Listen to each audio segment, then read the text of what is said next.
Un placer nuevamente encontrarme aquí con ustedes. El día de hoy vamos a conversar un poco sobre la configuración interna del corazón.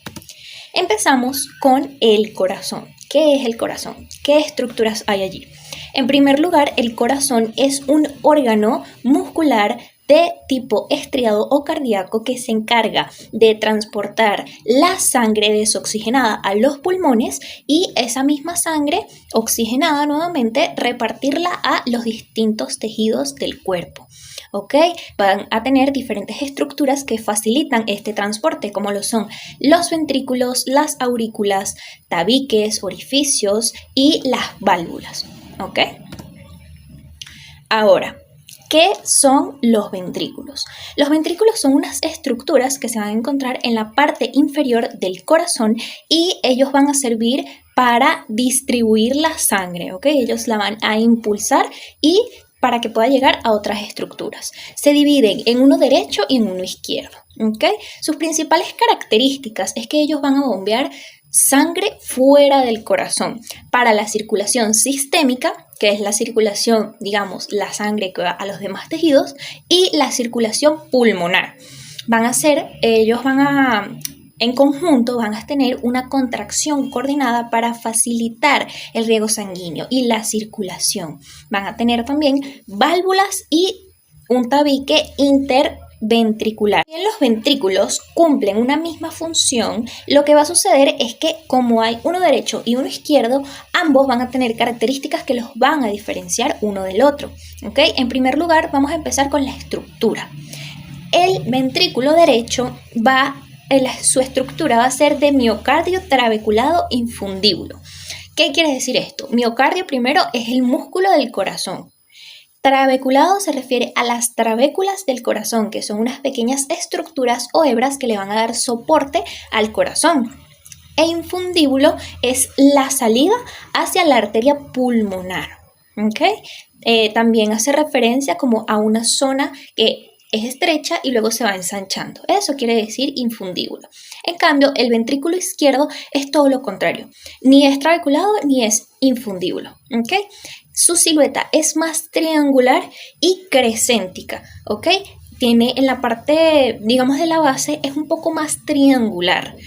Tiene una forma que se va de la parte más ancha a la parte más pequeña. En cambio, el ventrículo izquierdo tiene una forma elíptica.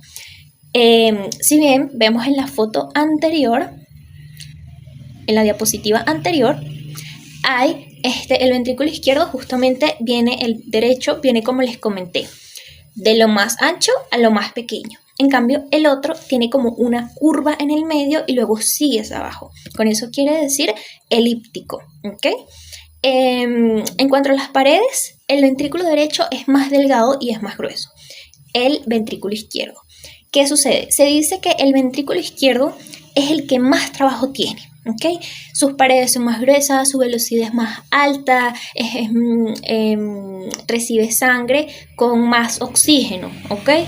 Por eso es que tiene las paredes más gruesas, porque tiene una presión mayor y tiene que contraerse mucho más rápido y hacer un trabajo más eficiente, porque esa sangre es la que va a ir a los demás tejidos. ¿Okay? En cambio, el ventrículo derecho va a recibir toda esa sangre desoxigenada, que tiene un flujo lento y que va a ir a los pulmones. Es decir, no se necesita tanta presión para que esa sangre vaya a los pulmones.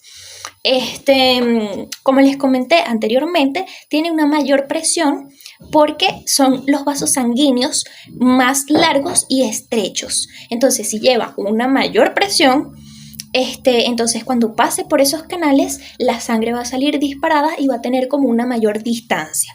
En cambio, el ventrículo derecho, la presión es menor y tiene una distancia más corta, precisamente porque les comentaba que esta sangre es la que va a ir a los pulmones. Entonces, no tiene tanta presión. Vamos con las aurículas. ¿Qué son las aurículas?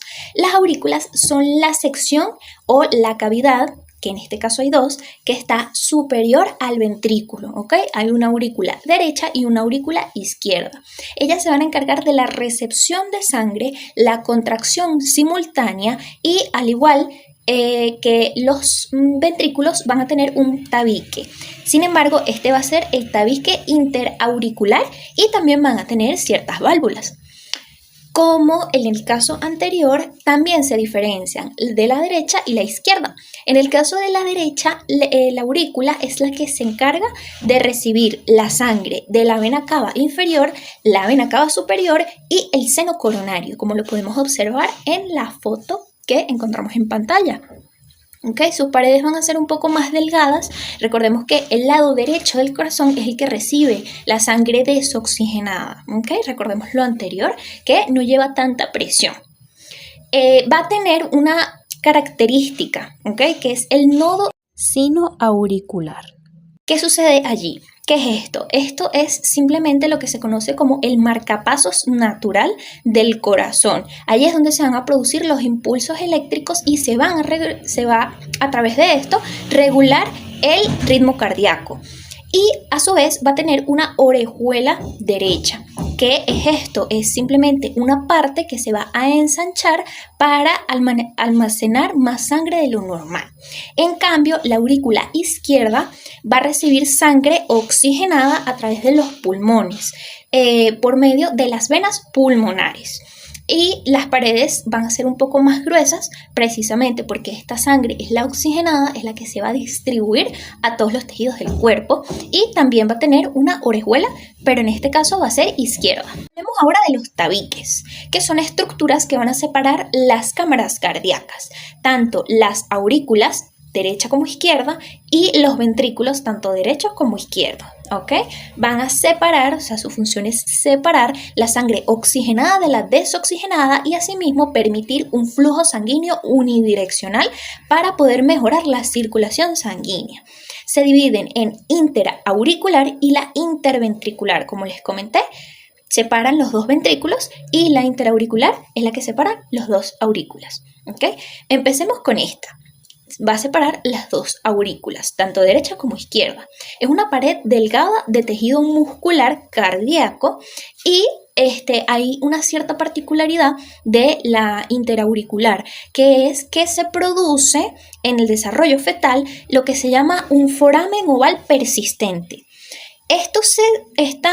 Digamos que este foramen, como su nombre lo indica, es un agujero que se va a formar durante el desarrollo embrionario que no va a perjudicar al feto, ¿ok? Esto sucede que la sangre va a pasar de la aurícula derecha a la aurícula izquierda, ¿ok? No va a pasar por todo este sistema mencionado anteriormente, sino que la sangre va a pasar directamente a la aurícula izquierda. ¿Qué sucede? Dentro del útero, el feto no necesita los pulmones. Por esta razón, esto digamos que no va a causar ningún problema en el feto. Ahora, muy bien, ¿qué sucede? Los primeros días de nacimiento, cuando el bebé realiza su primera respiración, el flujo sanguíneo cambia de dirección. ¿Okay? Ya no se va a ir directo a la aurícula, sino que va a cambiar al ventrículo. Este cambio de dirección va a hacer que el septum primum, que es como una cresta muscular, tape ese foramen por la presión que se va a ejercer por la sangre. Entonces va a tapar ese agujero y la sangre va a pasar normalmente. ¿Okay? Es algo que no es patológico. Sin embargo, hay algunas personas que este foramen no se cierra adecuadamente conforme la persona se va desarrollando en sus diferentes etapas de vida. Esto puede, si bien no es un problema tan grande, puede acarrear problemas más graves como tener problemas cardíacos, problemas cerebrovasculares, porque se pueden formar coágulos que van a ir luego a las arterias o al sistema circulatorio en el cerebro. ¿Ok? Asimismo, puede haber también una hipoxemia, que es cuando la sangre se acumula alrededor de los pulmones y esto puede perjudicar mucho a la persona. La comunicación, este paso de sangre se llama comunicación interauricular.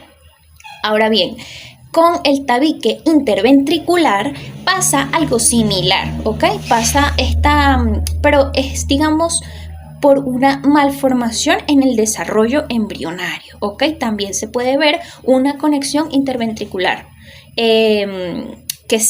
Que precisamente la sangre pase del ventrículo derecho al ventrículo izquierdo y se mezcle tanto la sangre desoxigenada con la oxigenada, ¿ok?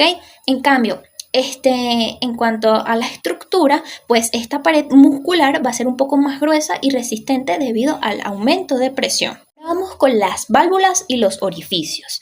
En el corazón tenemos 4 válvulas y 3 de ellas van a tener 3 valvas. ¿Qué son las valvas? Las valvas son las estructuras que van a formar a las válvulas, ¿ok? La válvula, digamos que ya es la estructura completa conformada por las valvas. Entonces, 3 de ellas van a tener 3 valvas, que son la tricúspide, la pulmonar y la aórtica o de la aorta. La única que va a tener solamente 2 valvas es la válvula mitral o bicúspide. Precisamente por eso se llama bicúspide. Ahora, ¿qué va a suceder? En la imagen que tenemos en la pantalla, vamos a ver que tenemos las 4 válvulas. Ok, vamos a tener primero la válvula tricúspide, que ella es la que se encarga de conectar la aurícula derecha con el ventrículo derecho. La sangre va a pasar a través de esta válvula y lo que va a suceder es que ella va a permitir el paso de la sangre y también va a evitar el retorno de la misma. ¿Qué sucede? Cuando hay una presión o cuando aumenta la presión por detrás de la válvula, la sangre la va a empujar, por lo tanto ella se va a abrir. Cuando se abre, la sangre pasa y ya la presión cambió. Ahora se encuentra la presión en la parte anterior de la válvula, lo que va a hacer que ella se cierre para evitar precisamente el retorno de la sangre. Esta es la función principal de las válvulas. Ahora, seguimos con la válvula pulmonar, que es la que va a conectar el ventrículo derecho con la arteria pulmonar, ¿ok? Es la que va a transportar la sangre del ventrículo derecho a la arteria pulmonar. Ahora, tenemos la válvula mitral o bicúspide, que es la que va a permitir el paso de la sangre de la aurícula izquierda al ventrículo izquierdo. Asimismo, la última que tenemos es la válvula de la aorta o aórtica, que va a transportar la sangre del ventrículo izquierdo a el callo aórtico para luego ser repartida la sangre oxigenada a todo el cuerpo. En cuanto a los orificios, tenemos principalmente 3. En primer lugar, tenemos los auriculoventriculares, que son los que conectan las aurículas con los ventrículos y ellos se van a encontrar protegidos mediante las válvulas. ¿Okay? Asimismo, también tenemos los orificios de las arterias que van a comunicar los ventrículos con las arterias. En este caso, el ventrículo derecho se va a conectar con la arteria pulmonar a través del orificio de la arteria, en este caso pulmonar. Y en el caso del lado izquierdo del corazón, se conecta el ventrículo izquierdo con la aorta a través del orificio de la arteria. Y también vamos a tener el foramen oval persistente, que fue el que describimos anteriormente, ¿ok? Es un foramen que se encuentra ubicado en el tabique interauricular. Y bueno, esto ha sido todo. Espero que les haya gustado, que les sirva y muchas gracias por su atención.